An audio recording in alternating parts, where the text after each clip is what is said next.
Hi, everyone, and welcome back to another episode of the Democratic Constitution podcast. I'm really excited today to be talking with Jonathan Eig, and we're going to talk about Jonathan's work, especially around Martin Luther King Jr., and dive into King's life and also reflect on the significance of King's life and what it was like to write a biography about King. First off, Jonathan, thanks so much for joining us. I was hoping you could start by introducing yourself and also talking about what drew you towards writing a biography of Martin Luther King Jr. Sure, that's a big question. I could fill the whole hour talking about how I ended up doing this book, but I'm a longtime journalist. I started my career in newspapers, working in places like New Orleans and Dallas and Chicago. And I began writing books around 2000. My first book came out in 2005, a biography of Lou Gehrig. And after writing 5 books, my 5th book was a biography of Muhammad Ali, and that's what led me to Martin Luther King. In writing about Ali, one of the great figures of the 1960s, I found myself talking to people who had met Ali and asking them about his interactions with Martin Luther King, because Ali and King met a couple of times, and of course they overlapped a lot in what they were talking about in terms of Black dignity, Black pride, Black power, integration, and of course they're both famous opponents of the Vietnam War. And while I was talking to people who knew King and Ali, I had this epiphany that we really didn't have much time left if we wanted to interview people who knew Martin Luther King. And and it occurred to me that there hadn't been a biography of King since the 1980s. There were some great books by Taylor Branch and David Garrow, among others. They weren't really biographies. Michael Eric Dyson wrote a great book that wasn't exactly a biography. So a biography just can do different things than some of those other books can do. And I also felt like in that time that had gone by since the 80s and 90s and since the creation of the King holiday, we had sort of mythologized him, and we turned him into this very sort of safe and uncontroversial character, Mr. I Have a Dream, and forgotten how unpopular he was, forgotten how radical he was, forgotten how human he was, that he had flaws and fears and lots of failures. So that's what really got me started. I thought it would be amazing if I could write a book that helped people better understand who he really was, and a more intimate portrait than we've seen in the past. I wanted to write a book that would make people feel like they understood him better, maybe a book that would make them cry when they got to the end and we lost him at age 39. And I spent 6 years. That's the short version of the story. I don't think we'll focus much today on his I Have a Dream speech necessarily, but the chapter on the I Have a Dream speech, a speech that everyone is very familiar with, will always live in my mind just because of how you describe the event through the eyes of other people. People attending the event, the Park Service ranger, I believe, who's trying to figure out if he should stop and adjust the microphone and what that'll mean and so on and so forth. It's just a really interesting and I think, as you said, personal look into King's life. Well, thanks. I appreciate that.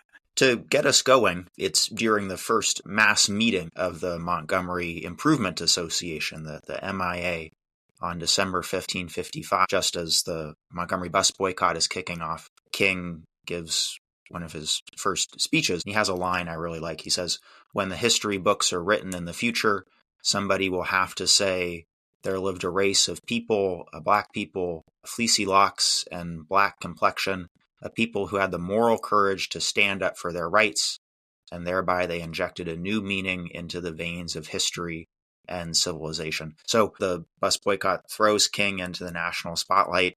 He's just 26 years old. Everyone in all these stories is so young. But in brief, how did King get to that point of making this speech in front of everyone in 1955? Great question. He was not looking for this job. He was, as you said, 26 years old. He was new to town. He was getting used to his new church, his first congregation. He was still working on his doctoral dissertation. He had a 2-week-old baby at home, so he was a busy guy. And he thought that maybe someday he'd become a college professor. That was about as far as he was thinking. And when the Montgomery Bus Boycott began, and they called and asked him if he would come to a meeting, his initial reaction was, "I don't know, I'm kind of busy. Let me think about it." But then he thought about it, and he realized he had to step up. And he still didn't know he was stepping up into a position of leadership. He just thought, okay, I'll help in any way I can. And then they asked him to give the big speech on December 5th to rally the crowd because they had boycotted for one day and they weren't sure how much longer they could go. Would they stay off the buses for one more day, for 2 more days? And they ended up staying off the buses for 381 days until the city and the bus company gave in to their demands. And that's when King really found his calling and found his voice. And it was the same message that he would deliver for the rest of his life for the next 12 and a half years. He said that what he's doing, and as you quoted him saying that it may be the black people who show the way toward freedom, show the way toward building a true democracy and fulfilling the words, the empty words of the Declaration of Independence that all men are created equal. But King combined this message of God, his belief in the Bible, with his optimism and his hope for America.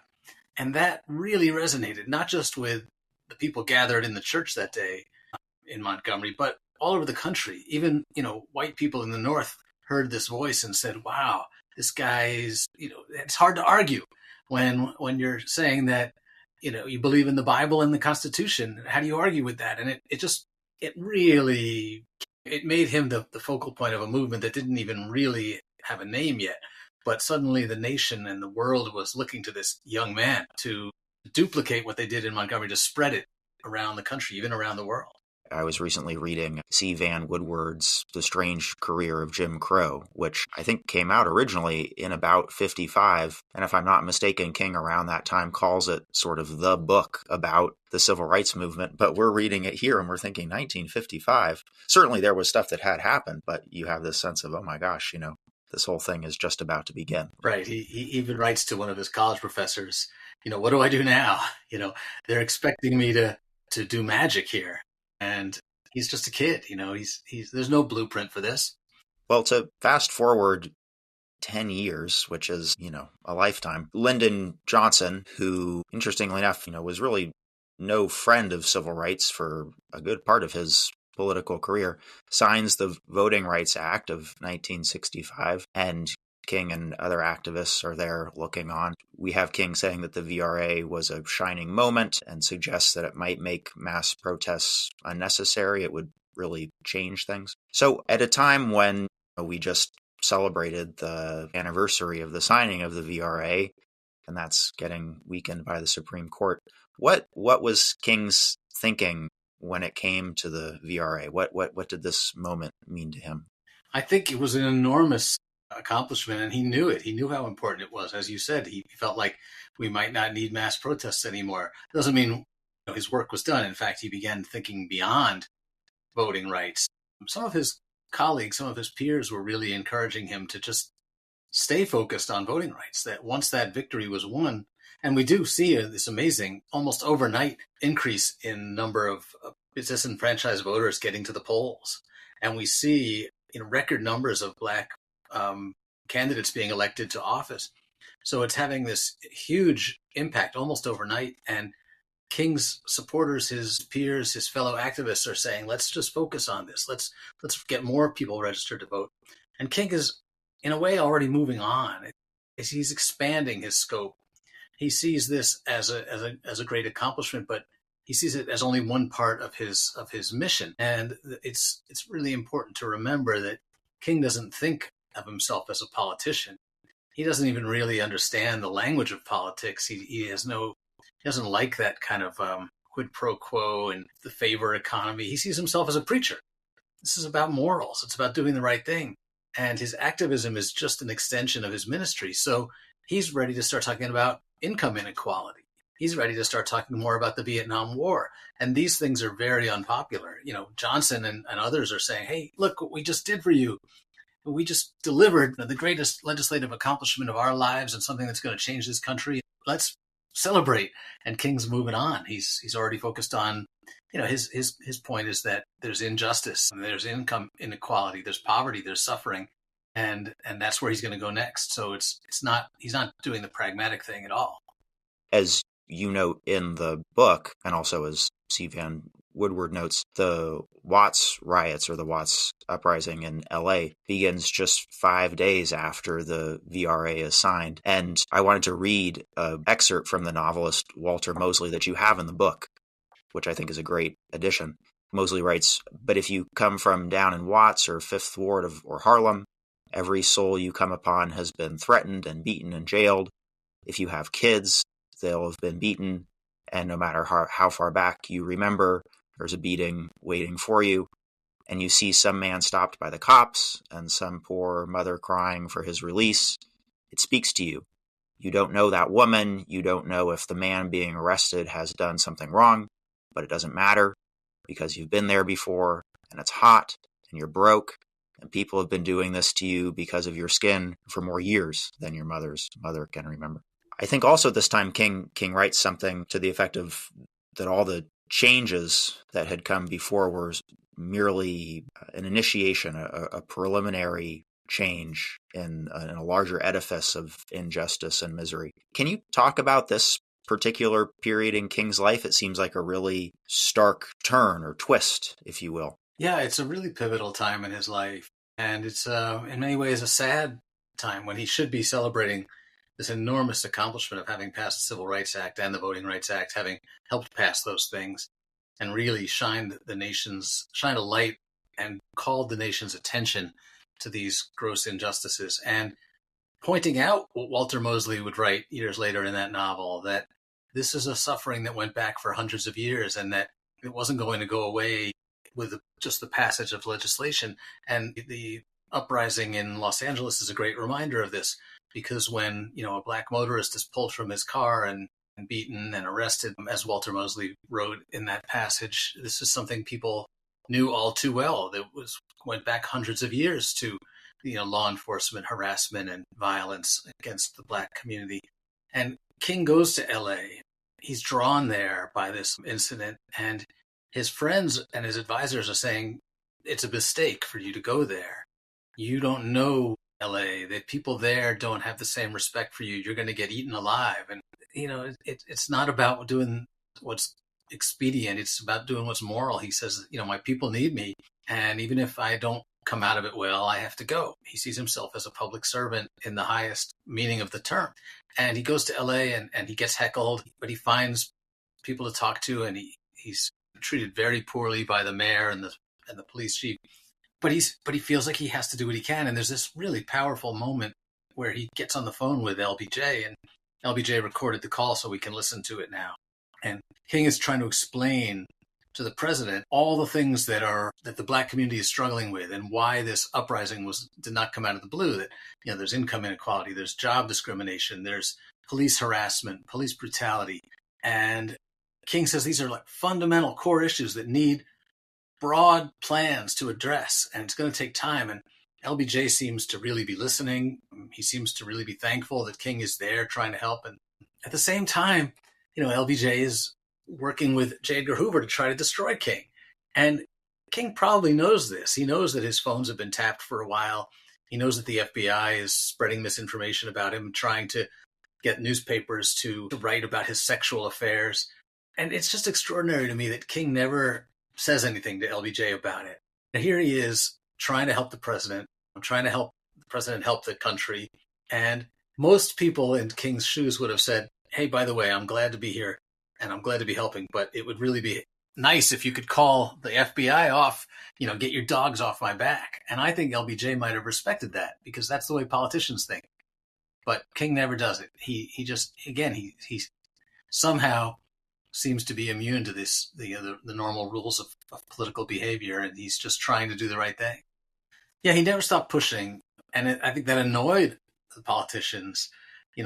Why can't you just be grateful? In fact, right after the Voting Rights Act passed, and you see these polls in newspapers saying they're losing patience with King because he should just go away now. He should be happy with what he got and stop asking for more. And even the letter from Birmingham jail is a response to critics, to members of the clergy who write, just be patient, Dr. King, we're trying, we're on your side, but we need more time. And King won't have any of that. He's, the time for justice is now.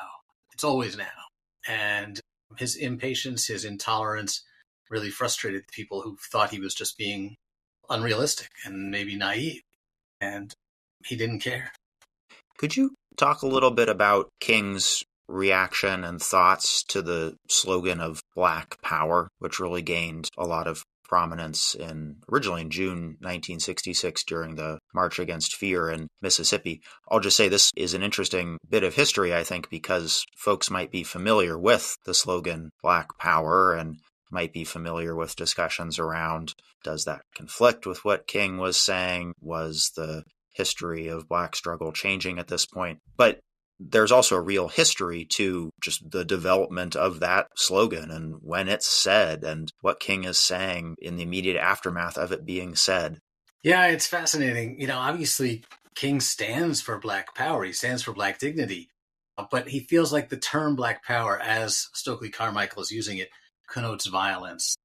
And he won't have anything to do with it. And it's important, just for a little context, to remember that King is sort of being criticized from all sides.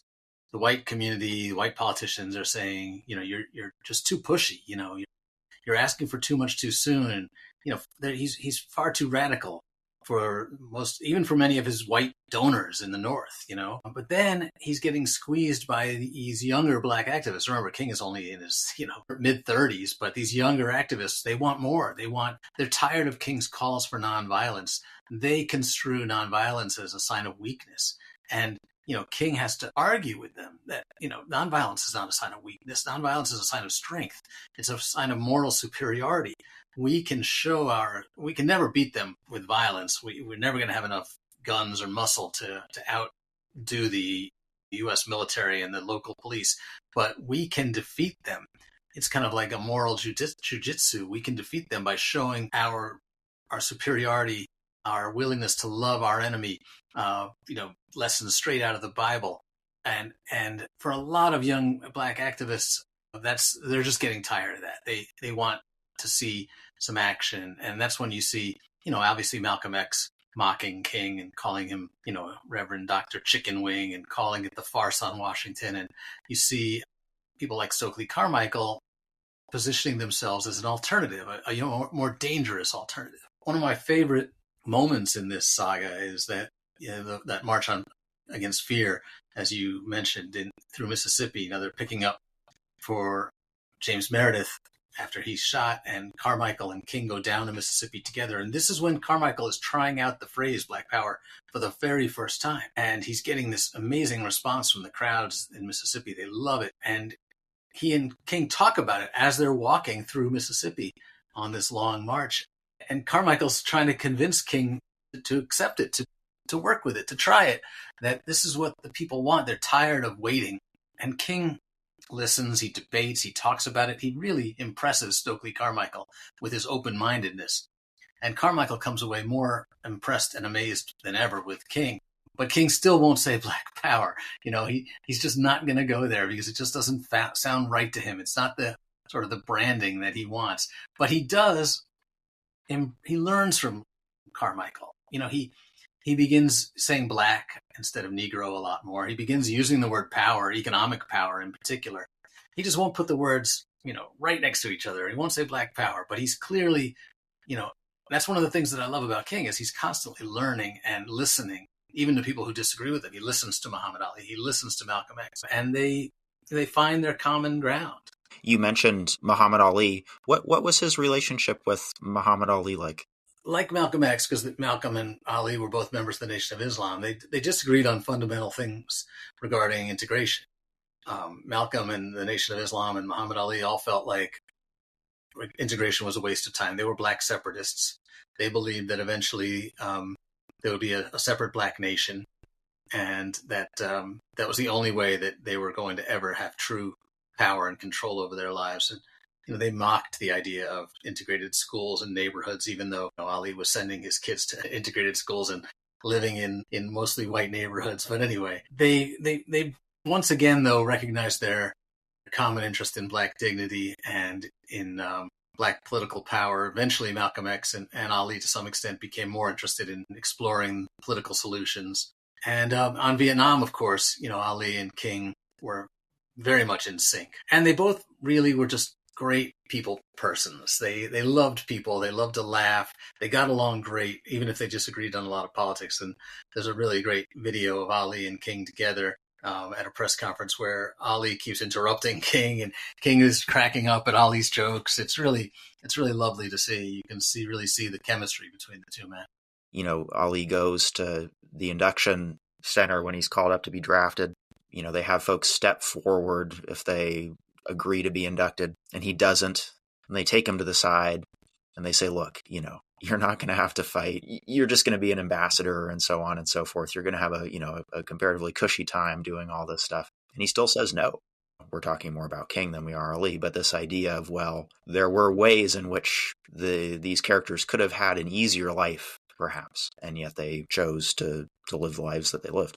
Yeah, I think that's really important, that these are men whose moral principles are more important to them than their personal safety or their personal comfort. Ali is willing to go to jail rather than fight in Vietnam. He says he'll face a firing squad. He gives up, the 3 years of his prime athletic career and millions of dollars. King very easily could have taken a teaching position, after the Voting Rights Act passed and his popularity began to fall. And even members of his own organization were saying, you're not getting the job done anymore. We're really struggling. People aren't responding to our message anymore. King could have said, I'm going to take a year off and reboot. I'm going to go write a book. I'm going to go teach some classes. I'm not giving up, but it's time for me to recharge and maybe let some of the younger. But no, these guys, that's not how they saw the world. It wasn't about them. It was about their fundamental beliefs. And those beliefs required a kind of commitment, a kind of sacrifice. And that's really rare, that you see somebody who's willing to suffer and to risk their lives for what they believe in. But both of them really, I think, can say that 100%. Maybe sometimes we forget that history doesn't necessarily have to play out in a particular way.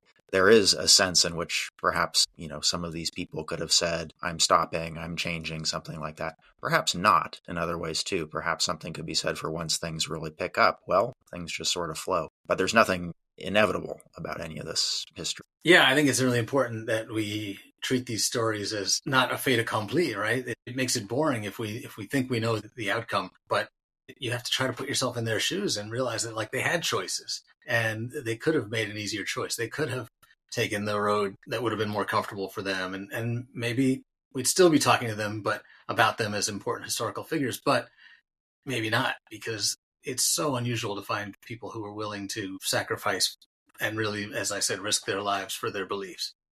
Building off of Ali and returning to King, Ali, as we mentioned, stood up against the war, and King does as well. And as he's connecting more and more of the civil rights movement to Vietnam and giving speeches about Vietnam, he's urged by many of his advisors, as you were mentioning, not to connect these two things together. King has, I think, two responses, one in which saying that's foolish, looking at where the money's being spent and where we'd like the money to be spent, but also sort of a sadness, I think, around, well, you don't really know me, because I can't understand a connection perhaps between two things and not say it and not make that public. So curious if you could talk about this period of King's life and his political development as he's more explicitly touching on the war. Yeah, in many ways, he's becoming even more of a philosopher. He's really embracing the philosophy of nonviolence. Early on, when the Montgomery Bus Boycott began, he still owned a gun. And, in fact, he went out and bought the gun when the boycott began because he felt like he had to protect his family. So Bayard Rustin came to the house and said, hey, I thought you were a pacifist and I thought you were preaching nonviolence. So King grows into this philosophy of nonviolence. When the Vietnam War issue presents itself and he decides to speak out, he's concerned about it on many levels. He's concerned that it's racist, that, black troops are being sent over there to die in greater number than white troops. They're being placed on the front lines more. That he's concerned about the fundamental fact that, all of us are children of God and that the Vietnamese are no different than us. And then there's the bigger issue of militarism and that it does something to our souls. It's not just about that we shouldn't kill each other. It's about what it does to our values as human beings when we decide to spend billions and billions of dollars on military defense rather than on schooling. When we see other countries as enemies rather than allies, right? This just does something to who we are. So again, he's embracing this much larger sort of philosophical view so that it's not just about making the pragmatic choices. And once again, that's something that ordinary people have a very hard time wrapping their heads around, right? Maybe he's just a dreamer. Maybe he's just naive. because that's not how people of power are supposed to behave. So his popularity plummets. By 1966, two-thirds of all Americans in a Gallup survey say they disapprove of Martin Luther King. And he dies feeling like nobody listens to him anymore, that even his friends don't understand him. It's tragic. And it's all because how does he go on? He believes in God. He believes that he's doing the right thing. To linger on that for a second, who was King's God, or what was God to King? Because, of course, God can be a vengeful force, or it can be a forgiving force. Who was God to the King? That's a great question. I think he had sort of a personal view of God. He saw God as a fatherly, loving figure. And I think, Jesus was this example of how we are all supposed to live for King. I don't think that he saw God as a threatening, punishing figure. I think he saw God as the ultimate source of love. Something that I find really interesting is what King says in his last book, Where Do We Go From Here, Chaos or Community? Because he talks about the Constitution. And he writes that we've had constitutional backing for most of our demands for change, and this has made our work easier since we could be sure of legal support from the federal courts. Now we are approaching areas where the voice of the Constitution is not clear.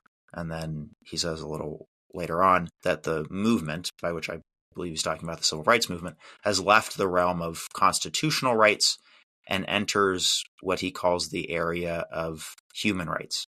So I read this as King identifying in some way the boundaries of actions within the limits of the existing Constitution, voicing his feelings out loud about that, which very few people did. But it's also very ambiguous because King, one, dies very soon after, doesn't have a chance to develop this, but also doesn't write a whole ton, as far as I know, about the Constitution. So was curious what you make of these comments by King, also maybe what he was wrestling with in the larger work.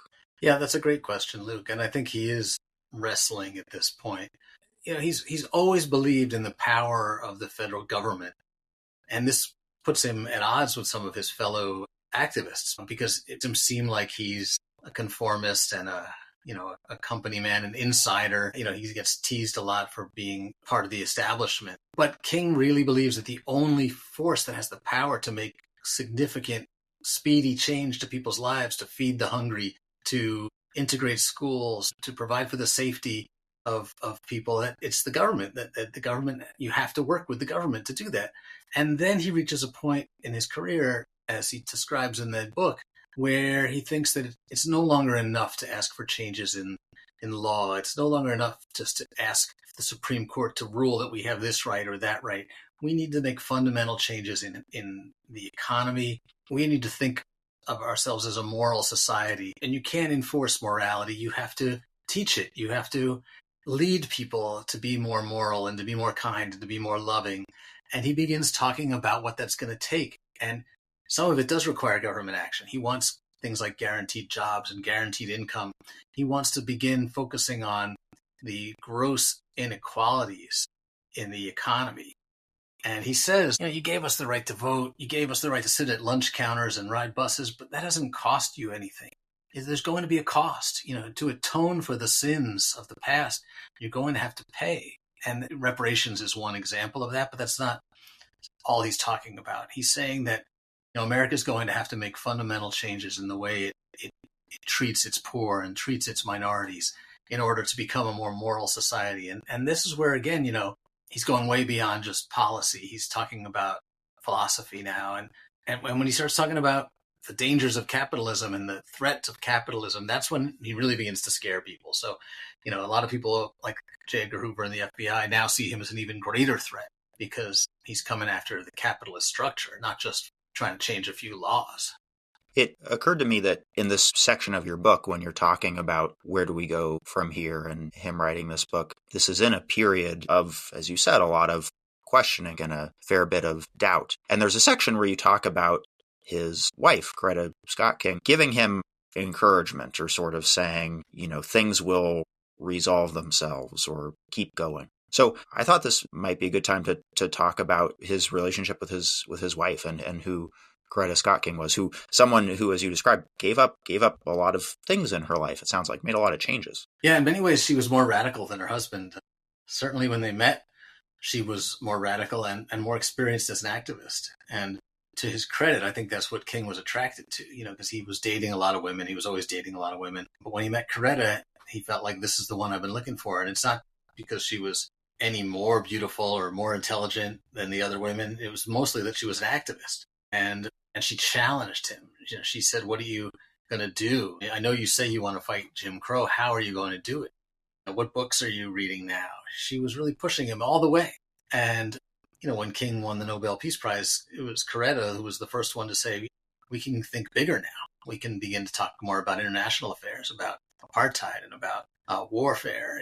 And I think King really needed somebody who understood how serious he was in his commitment to justice, but also somebody who was able to push him to think bigger. And Coretta, sacrificed for it, because for all of King's, it's great that King respected and admired Coretta and her passion for justice, but he still was a sexist who didn't want her working outside the house, who didn't promote women in the movement, and who constantly cheated on his wife. So Coretta put up with a lot. And that makes her a sad figure, but also even more heroic figure, I think. I was curious if there were things that stood out to you while researching this book. Perhaps if there were, besides things you learned, particular things that you were wanting to bring out that you felt like hadn't been really fleshed out in other discussions about King. Yeah, well, I just mentioned that I wanted to, bring out Coretta's role more. There still hasn't been a proper Coretta biography. I certainly wanted to remind people that King suffered for his beliefs and suffered as a result of the government's attacks on him, that he, was hospitalized numerous times for depression. And, because we have these FBI recordings, we can read his conversations with friends, and we can see how deeply distraught he was and how alone he felt and how he felt frustrated that people weren't listening to him anymore.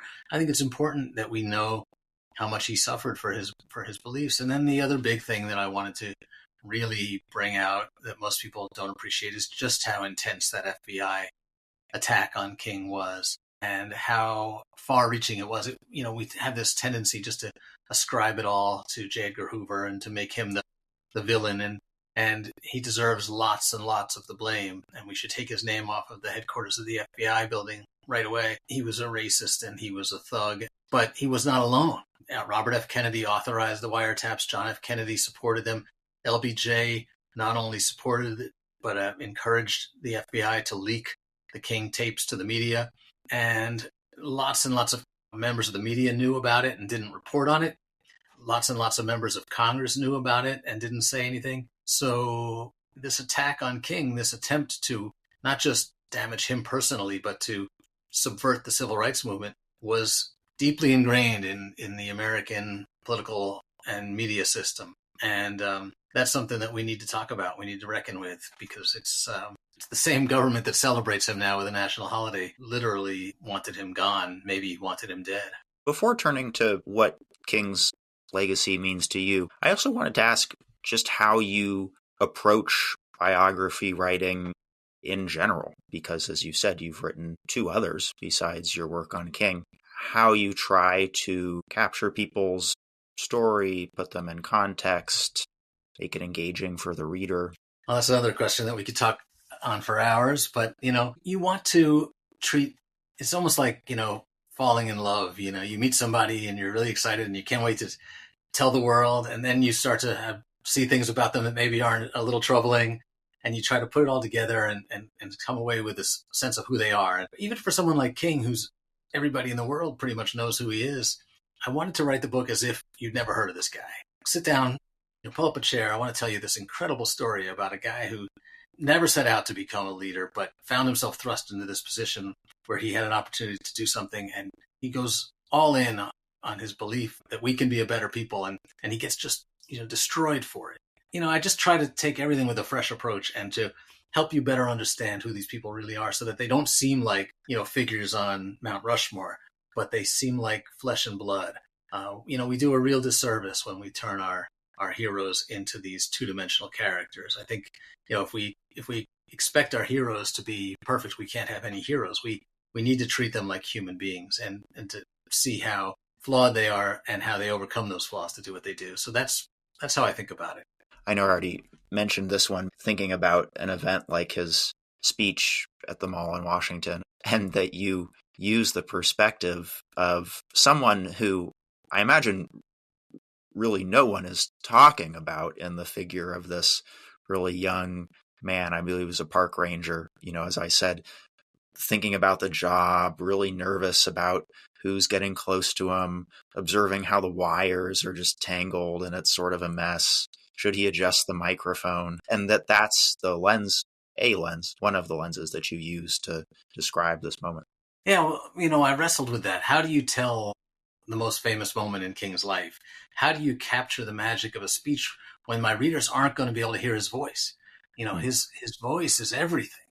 And of course, you're not going to be there. You're not going to feel the heat on your back and the pulse of the crowd and the emotions of the people around you. So how am I, as a writer with nothing but ink on paper, going to make that moment feel special? And the way I decided to try to do it was to introduce you to just a couple of the people in the crowd that day and show how that speech changed their lives and how they felt being there. I usually don't like to say how people felt. I don't want to, I can't tell what someone was feeling as a writer, as a reporter. But in this case, I was able to ask Gunny Gundrum, the park ranger, and I was able to ask Francine Yeager, the teenage girl, how did it feel to be there, hearing those words? How did King's voice make you feel that day? So that maybe my reader can absorb some of those same feelings too. That's what I was trying to accomplish with that chapter.